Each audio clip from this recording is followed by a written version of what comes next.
Gagnon, regroupement pour la sauvegarde de la Grande Baie de cette île. C'est un groupement de citoyens qui s'est formé après l'annonce de Mine Arnaud, une mine d'apatite et de magnétite dans le canton Arnaud, près de cette île. On s'est positionné comme quoi, après avoir eu de l'information, comme quoi le projet Mine Arnaud était inacceptable, c'est-à-dire qu'il n'y avait pas d'évaluation du risque toxicologique pour la santé humaine. Il y avait un impact potentiel sur notre source d'eau potable, sur la qualité de l'air. Donc, c'est là-dessus qu'on a pris position. Moins qu'on aille dans le haut là, on voit mieux. Denis Bouchard, Comité de défense de l'air et de l'eau. C'est que pour nous, dû à la proximité des citoyens, donc il doit y avoir une emphase bien spécifique au niveau de la santé environnementale. Et le projet Mine Arnaud a une faiblesse selon nous, donc c'est pour ça qu'il est inacceptable présentement.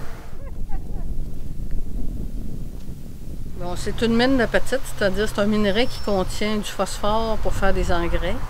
C'est Investissement Québec qui est propriétaire à 62 il y a une compagnie norvégienne d'engrais chimiques pour 38 Donc c'est les Québécois qui sont propriétaires en fait pour le moment majoritaire de Mine Arnaud. Il y a aussi dans le gisement de la magnétite titanifère, c'est-à-dire du fer et du titane, pour lequel Mine Arnaud dit qu'elle n'a pas de débouché maintenant, qui serait entreposé.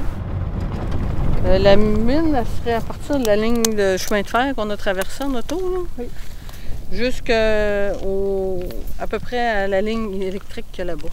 L'ampleur du projet, 240 mètres de profondeur pour la fosse, 3,5 km de long, 800 mètres de large. C'est un très, très gros projet de mine à ciel ouvert en milieu périurbain.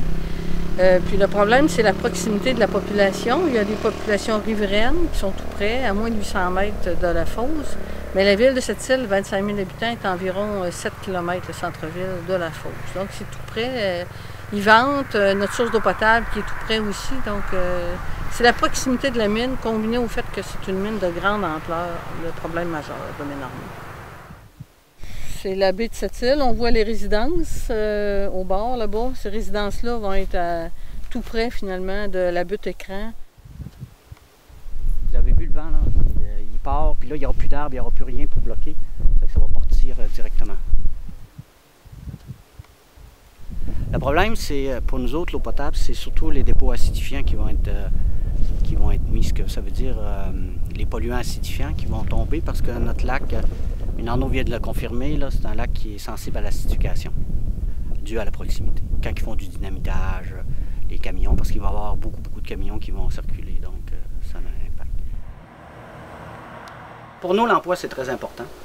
Par contre, il doit y avoir un équilibre entre l'emploi et l'environnement. C'est pour ça qu'on a demandé qu'il y ait un référendum consultatif, parce que ça va avoir un impact sur la qualité de vie des gens de cette île. On veut aussi passer le message pour les autres projets qu'ils s'en tiennent à respecter les normes, à respecter les critères, mais de manière très stricte. Nous autres, on pense qu'il y a moyen de cohabiter avec la grande entreprise, mais aussi c'est le temps qu'il y ait des actions qui soient prises pour que ce soit un territoire qu'on puisse partager tout le monde ensemble.